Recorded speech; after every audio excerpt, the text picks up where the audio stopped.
मित्रों, ये एक ऐसी कहानी है जिसके माध्यम से मैं ये बताने जा रहा हूँ कि किसी पर भी अत्यधिक विश्वास करना हमेशा घातक ही होता है।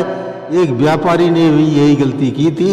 उसी गलती के दुष्परिणाम से ऐसी विकट स्थिति में पहुँच गया जहाँ अंधकार के सिवाय कुछ भी नहीं था। उसी समय उसे एक सज्जन महात्मा मिले जिन्होंने उसे ऐसी 3 बातें बताई। तब जाकर उसे के ज्ञान चक्षु खुले। वे 3 बातें क्या थीं, उन्हें जानने के लिए हमारी इस कहानी को शुरू से अंत तक जरूर सुनें तथा सब्सक्राइब व कमेंट करके बेल आइकन दबाना ना भूलें। धन्यवाद। नमस्कार, मैं रणवीर सिंह लोटस एंटरटेनमेंट में आपका हार्दिक स्वागत करता हूं। मित्रों, किसी नगर में एक व्यापारी अपनी पत्नी के साथ रहता था। एक दिन पति और पत्नी दोनों व्यापार के सिलसिले में दूसरे नगर को जा रहे थे। रास्ते में एक जंगली मार्ग था।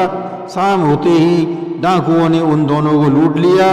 अब शरीर पर कपड़ों के अलावा कुछ भी नहीं था। व्यापारी बड़ी दुविधा में था।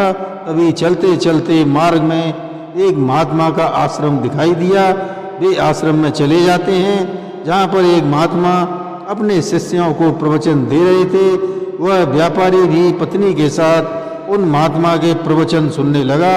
उन पर प्रवचनों को सुनकर उस व्यापारी में थोड़ी ऊर्जा का संचार हुआ और फिर महात्मा के प्रवचन समाप्त होने के बाद महात्मा को अपनी आप बीती सुनाई। तब उस महात्मा ने व्यापारी को एक साहूकार के पास भेज दिया। व्यापारी अपनी पत्नी को साथ लेकर साहूकार से मिला और कुछ धन देने की गुजारिश की। साहूकार तुरंत धन देने को तैयार हो गया। हकीकत ये थी कि वह साहूकार की पत्नी पर उसकी नीयत खराब हो गई थी, इसलिए उसने धन देना स्वीकार कर लिया। धन लेने के बाद व्यापारी ने उस धन को सस्ता अनाज किसानों में खरीदकर बाजार में महंगा बेचा, जिससे उसका व्यापार चल निकला। लेकिन इससे पहले वह अपनी पत्नी को साहूकार के पास गिरवी रख आया था और एक ही बरस में वह धन लेकर उस साहूकार के पास पहुंचा और धन देकर कहा, मैंने आपका कर्जा लौटा दिया है, आप अब मेरी पत्नी को भी वापस कर दो। तब साहूकार बहाना लगाकर बोला, ये धन अब तुम अपने पास ही रखो। मैंने ये धन लेने का हक गंवा दिया है क्योंकि तुम्हारी पत्नी बीमार हो गई थी और चल बसी। मैंने उसका बहुत इलाज कराया था, लेकिन मैं उसे बचाने में नाकाम रहा। व्यापारी को बड़ी निराशा हुई, लेकिन यह सोचकर कि होनी को कोई नहीं टाल सकता, फिर वापस आकर उसी महात्मा को सारी बातें बताईं जिस महात्मा ने उसे साहूकार के पास भेजा था। महात्मा ने कहा, बेटा तुम्हारे साथ धोखा हुआ है। अब तुम ऐसा करो कि यहाँ के राजा के पास जाओ और उनसे न्याय की मांग करो। वे जरूर न्याय करेंगे। वे बड़े ही न्यायप्रिय राजा हैं। तब वह व्यापारी उस राज्य के राजा के पास पहुँचा और सारी व्यथा राजा को सुनाई। उसकी पूरी बात सुनने के बाद सेवकों के द्वारा साहूकार को दरबार में आने का हुक्म दिया गया। दरबार में आकर साहूकार बोला, महाराज, मैंने इसकी पत्नी का काफ़ी इलाज कराया था, लेकिन मैं उसे बचा नहीं सका। अगर आप कहें तो मैं उस वैद्य को भी बुला दूं जिसने इसकी पत्नी का इलाज किया था। वे 4 आदमी भी बुला दूंगा जो इसकी पत्नी का अंतिम संस्कार करके आए थे।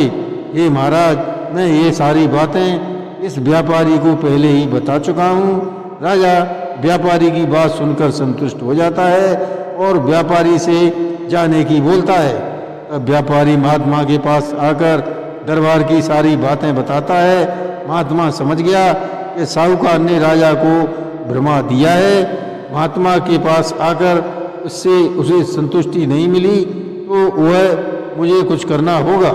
फिर वह महात्मा उस व्यापारी को लेकर राजा के दरबार में पहुंचा और बोला, अगर आप 2 घंटे के लिए मुझे राजगद्दी सौंप दें तो मैं इस व्यापारी का सही न्याय कर सकता हूं।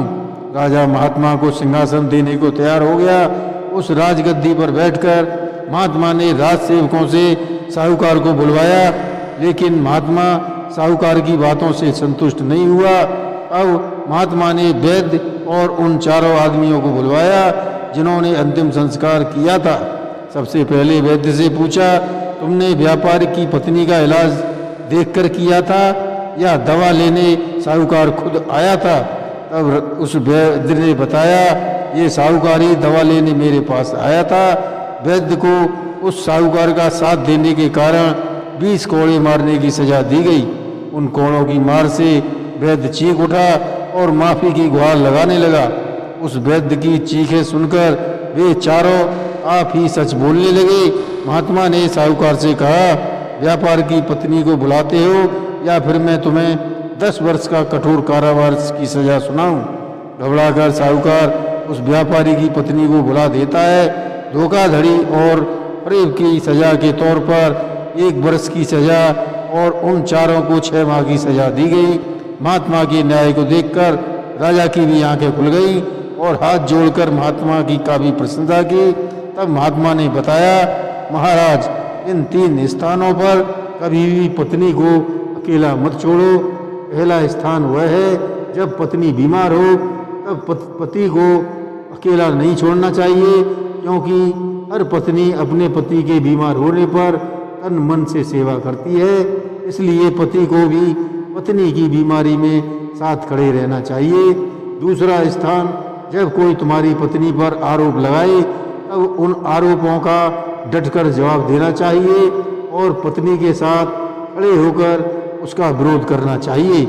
तीसरा स्थान, भूलकर भी अपनी पत्नी को, चाहे वो कितना ही खास क्यों न हो, चाहे मित्र हो, चाहे भाई हो, पत्नी को कभी अकेला उसके पास मत छोड़ो।